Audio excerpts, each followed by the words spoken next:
Hello and welcome to CrossTalk. I'm Peter Lavelle.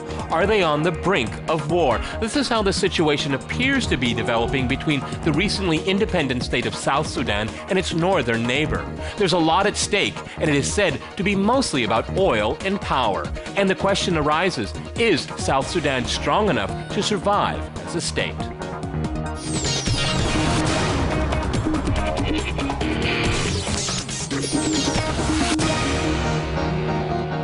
To crosstalk the twisted relations between Sudan and South Sudan, I'm joined by Olivia Warham in London. She's Director of Waging Peace. Also in London, we have Io Johnson. He is Director at Viewpoint Africa and an award-winning journalist on African affairs. And in Nairobi, we go to Wolf Christian Paes. He is a fellow at the International Conversion Center, Bonn. All right, folks, this is CrossTalk. That means you can jump in anytime you want. Olivia, if I can go to you first in London. South Sudan got its independence over a half a year ago. I guess not much has been resolved. As a matter of fact, the closer you look at this situation between these two countries, there's a lot of unresolved issues. Is this where the conflict is coming from? Or is it just a continuation of the civil war that ended in 2005?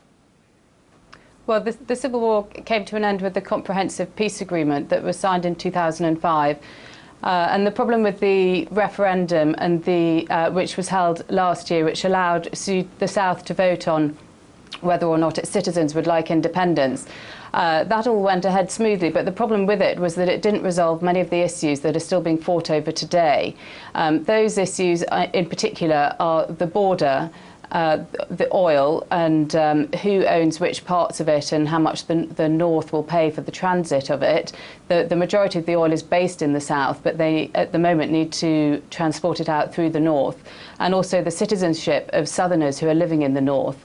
Now, these issues are all yet to be resolved, and it is a lack of a political agreement to these which is causing the fighting between the two. However, it's also worth noting that a lot of the problems along the border up until only a couple of weeks ago have actually been North-North issues and not North-South issues.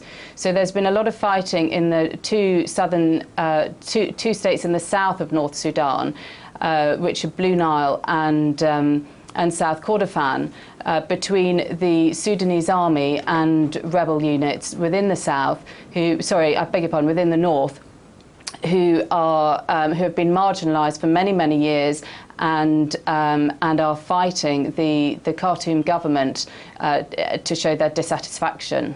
Okay. If I can go to you also in London, is there stomach for war between the two countries right now, or is it just among elites?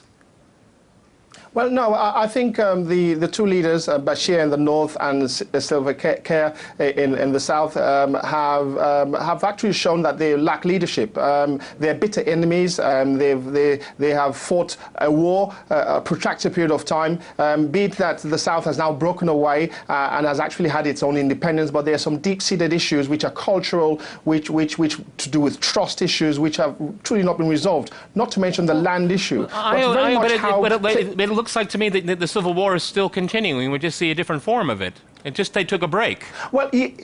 Well, yeah, they took a break and they fought, and they were fighting the war through a proxy war through some of the rebel movements that were existing in both parts of the country. But more so, fundamentally, I think the international community let them down when they formed South Sudan without addressing the issues around Abyei, which is one of the most fertile areas to do with the oil, and very much how the oils would be shared, especially when a large chunk of that oil is found in the south, and it would appear that the pipelines, which are very developed, all go through the north. So the process of sharing that oil was not established, and very much so how the Dinka and the Miseria tribes, who are part of the Abyei section of that country, have not truly been resolved. And these two tribes are at loggerheads with one another, and it would appear that we're heading back into the territory where everyone would have wished they weren't in the first place. Okay, I want to talk about oil in a little while. Wolf, if I can go to you in Nairobi, how much of it is this the Sudan not accepting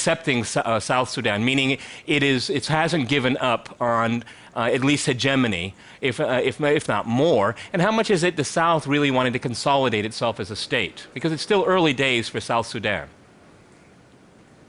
Well, it is indeed still early days for South Sudan. I think the issues have already been addressed by the previous speakers. I mean, it is indeed a question of border demarcation. It's a matter of oil sharing. I think the problem at the moment is that, as you were saying at the outset, indeed we're drifting towards an all-out war at the moment, unless we find some sort of diplomatic solution in the next couple of weeks or a month at the very latest. At the moment, this is not about South Sudan consolidating its position as a state, because in a sense it's doing the polar opposite. By stopping pumping oil in February, South Sudan is denying itself the one source of state revenue there is, and the one form of economic activity there is other than agriculture. So South Sudan is becoming not more viable as a state, but less viable the longer this lasts. Nobody knows how long the sort of cash reserves of the southern government will last. Most analysts I've been speaking to assume anything from 1 month, 2 months to 6 months. So at some stage later this year, South Sudan will run out of money, even more quickly than North Sudan, as a matter of fact.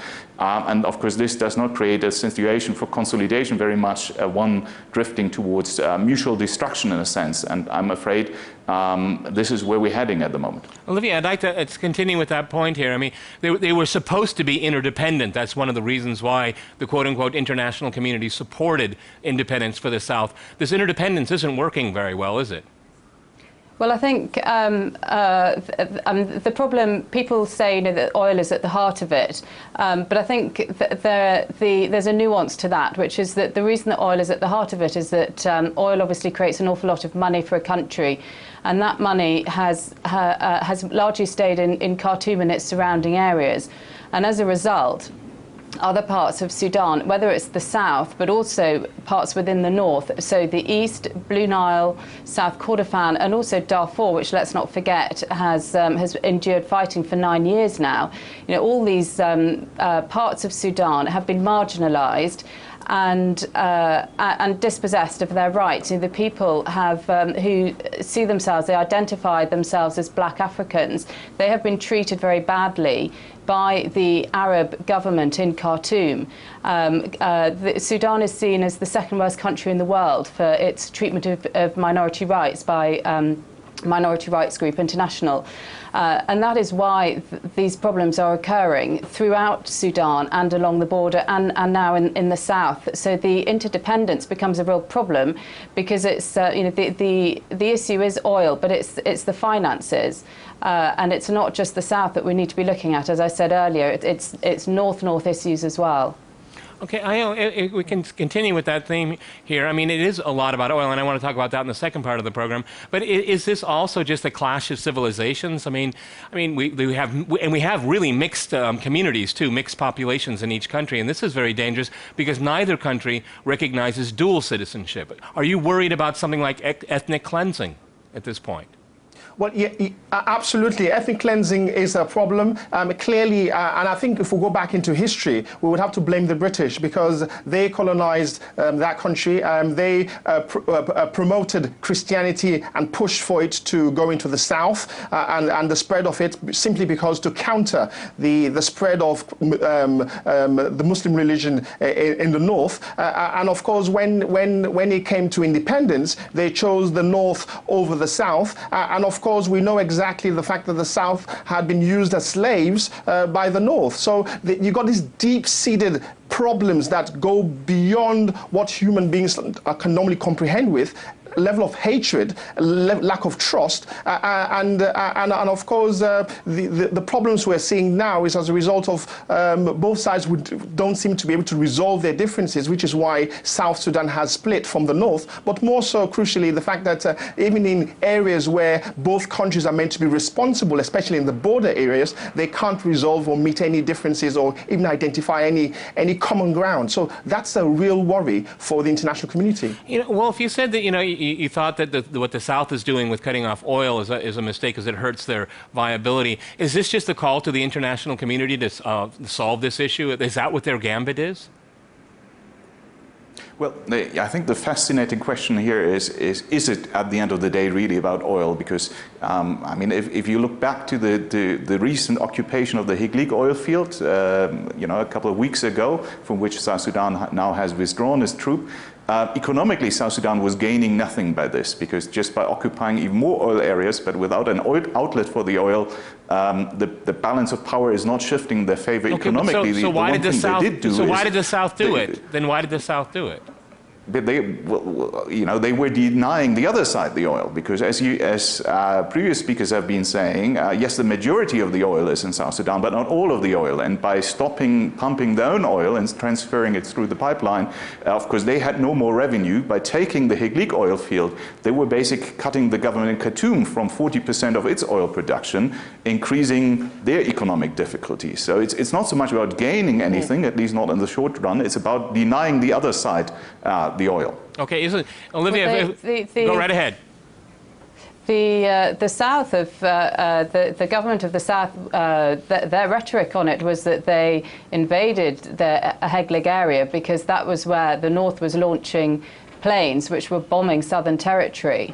So, you know, they felt that it was in their rights to try to prevent the North from bombing their own civilians. They were not hitting military targets. That has been proven. They were hitting civilian targets in the South, and they went into Heglig to stop that happening and then withdrew again.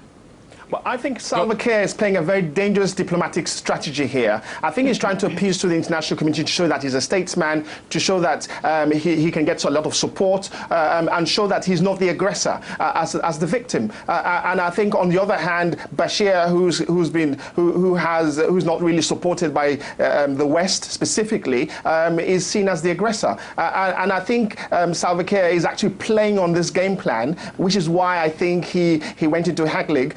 And we must remember it was the South that went into the North, and of course the rest that we're seeing now is history. So, but somehow he's trying to play this diplomatic machine. Okay, to show let me jump in here. We're going to go to a short break, and after that short break, we'll continue our discussion on the tensions between the two Sudans. Stay with our team.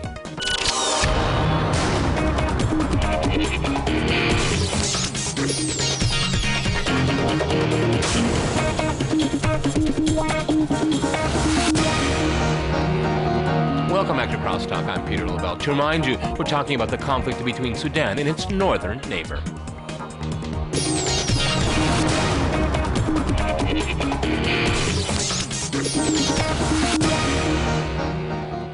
Olivia, if I go back to you in London, in retrospect, okay, over looking at what's happened looking at the Civil War and what's happened in the last year, was pushing for independence premature?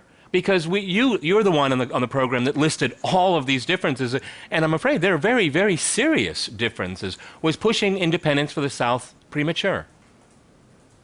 Well, I think, you know, if you ask a Southerner, no, it wasn't. Okay. And that was, you know, reflected by the fact that 98.9% of them voted for independence. When you've endured a 20-year civil war, you know, let's not forget, whilst we can't begin to imagine what that's like, you know, for the individuals who have gone through that, I think that they felt their only option by that point was to separate themselves from the North. They weren't being offered any sensible practical political solution to this, where they really were going to be able to participate in a northern government in a way that they felt was genuine. So that left them with no other option other than separation. Okay. Well, one of the things I've been looking at over the years, and looking all the way back at the end of the Yugoslavia, is that, you know, primarily Western countries were saying these countries should be independent, they want to have self-determination, but then the international community doesn't follow up, okay? And then we had a disastrous civil war in Yugoslavia. Does it worry you when the international community supports the independence of a country, but then doesn't back it up? Because, you know, Sudan, it has a heck of a lot of oil, but can it protect itself against a very aggressive Sudan in the north? Well, you know, I think we must not forget that the Comprehensive Peace Agreement was not at the outset about independence for the South. It was about reforming the whole of Sudan.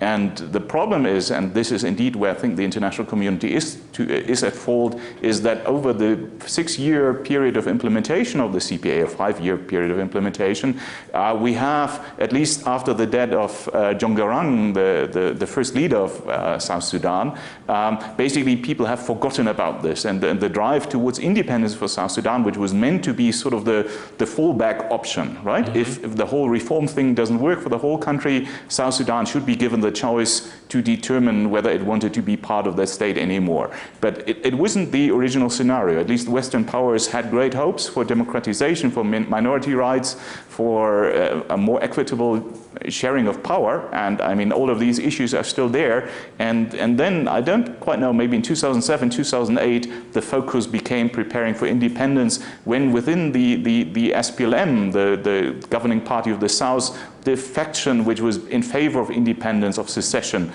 from the North, gained the upper hand. But that wasn't the original plan, I think, for many people, certainly not in the international community. And the problem, as some other speakers have been saying before me already, is that so many issues were unresolved, and now we see the backslash because of that, because the borders are not demarcated, because we don't have minority rights in the North. All of this is absolutely true, but all of these issues should have been addressed in the course of the CPA, and the problem is selective implementation of the CPA, and now we're sort of seeing what is happening if you don't tick all the boxes before you let the country become independent. So what previously was an internal Sudanese conflict, I mean, as people have been saying, a North-North conflict, is now a conflict between two sovereign states because South Sudan is independent, and that actually means the international community has fewer